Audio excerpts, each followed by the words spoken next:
Larangan telah dikeluarkan, sanksi telah disiapkan. Tujuannya agar para aparatur sipil negara ini menjaga kesetiaannya kepada Negara Kesatuan Republik Indonesia. Untuk bisa menjelaskan hal ini lebih lanjut, sudah bergabung dengan kita Menteri Pemberdayaan Aparatur Negara dan Reformasi Birokrasi, Bapak Cahyo Kumolo. Assalamualaikum warahmatullahi wabarakatuh. Selamat malam, Pak Cahyo. Waalaikumsalam, selamat malam. Kabar baik, tetap sehat, semangat. Amin, sehat selalu. Dan juga sudah bergabung bersama kita Mas Burhanuddin Muhtadi selaku pengamat politik. Assalamualaikum warahmatullahi wabarakatuh. Selamat malam Mas Burhanuddin. Waalaikumsalam warahmatullahi wabarakatuh. Selamat malam Putri, selamat malam Pak Menteri. Baik, mungkin selamat malam Mas Burhanuddin. Ya, kita akan pertama mendengarkan informasi yang bisa disampaikan terlebih dahulu oleh Pak Menteri mengenai dasar keluarnya larangan ini, Pak Menteri, karena yang dipilih adalah kebijakannya dalam bentuk larangan, kemudian juga penindakan daripada pendekatan. Silakan Pak Cahyo. Yang pertama, sebagai Menpan RB dan BKN, tugas kami ya mengingatkan sesama ASN, kemudian memberikan sanksi bagi ASN yang tidak mengindahkan larangan-larangan sebagaimana ketentuan undang-undang maupun peraturan disiplin sebagai ASN. Satu, orang masuk sebagai ASN itu awalnya disumpah. Melakukan sumpah setia pada pemerintah yang sah, pada pemimpinnya yang sah, kemudian berbagai aturan-aturan yang dikeluarkan oleh pemerintah yang sah, termasuk setia kepada ideologi bangsa dan negara. Dan ASN itu ada aturannya. Nah, makanya kami mengingatkan ada organisasi masyarakat yang sudah diputuskan oleh pemerintah dilarang. Maka ASN juga kami minta tidak boleh secara langsung maupun tidak langsung atau memberi bantuan-bantuan baik langsung maupun tidak kepada organisasi yang telah dilarang oleh pemerintah.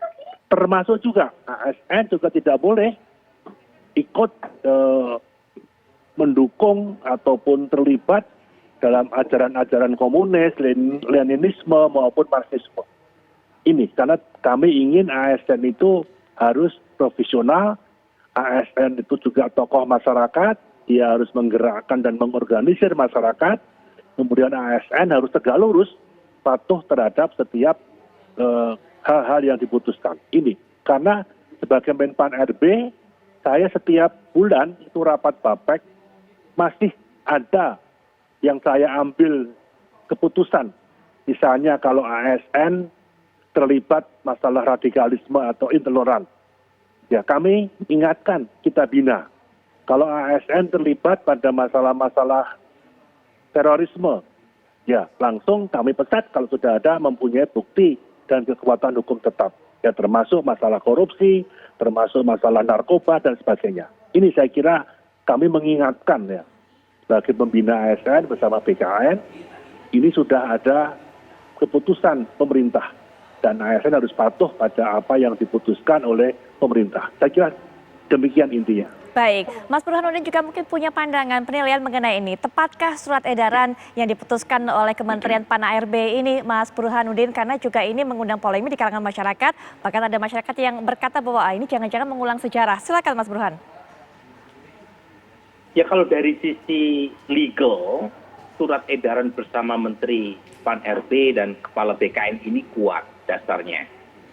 Pertama sebagai follow up dari SKB Menteri dan pimpinan lembaga beberapa waktu lalu. Dan saat yang sama kalau kita lihat Perpu Ormas itu sudah menjadi undang-undang.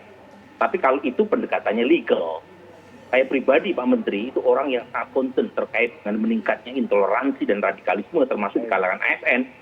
Survei-survei yang kami lakukan memotret itu dengan jelas. Nah yang mungkin agak berbeda adalah soal pendekatan. Ini penting karena kalau kita pakai pendekatan kekuasaan itu saya khawatir itu ideologi yang intoleran tadi itu tidak bisa dijinakkan dengan pendekatan yang memakai power.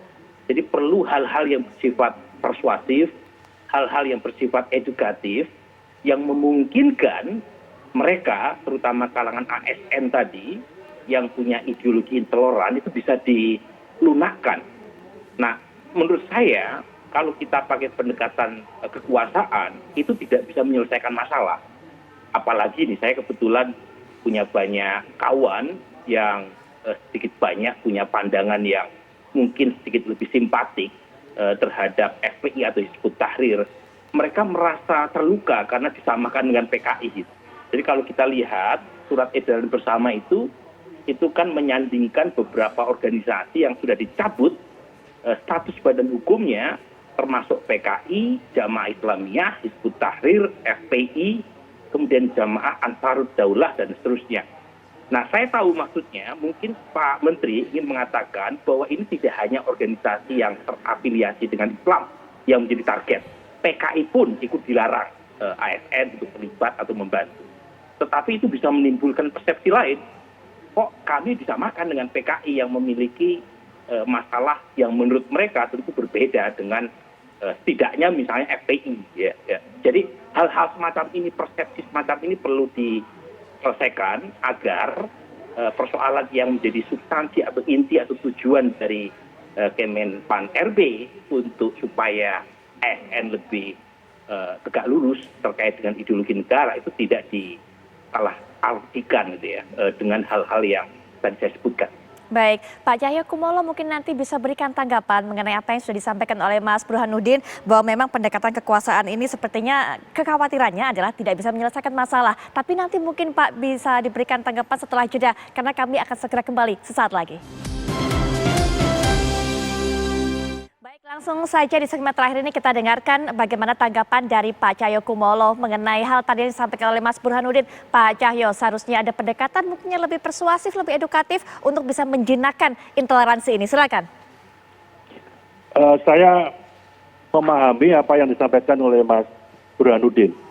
Nah, dalam konteks surat edaran ini kan kami mengingatkan bahwa ada keputusan pemerintah yang melarang adanya organisasi-organisasi, apapun bentuknya. Nah, makanya ASN itu terikat dengan aturan dan dia harus taat dan patuh apa yang sudah diputuskan oleh pemerintah.